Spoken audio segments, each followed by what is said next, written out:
This is Chris, DS9 Service. We're at Joel Creek Pier 3. Today's date is 07/11/22.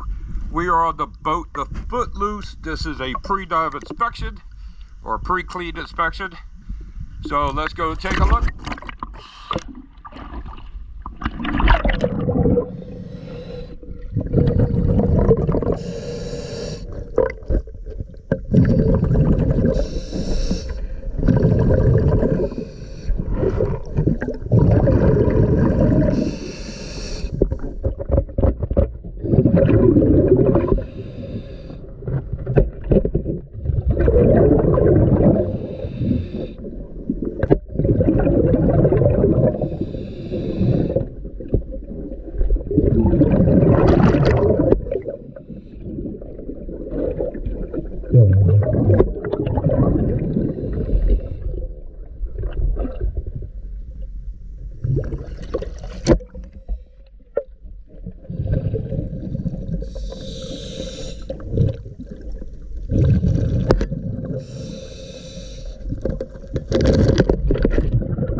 Okay, so there is no rope around the propeller or shaft.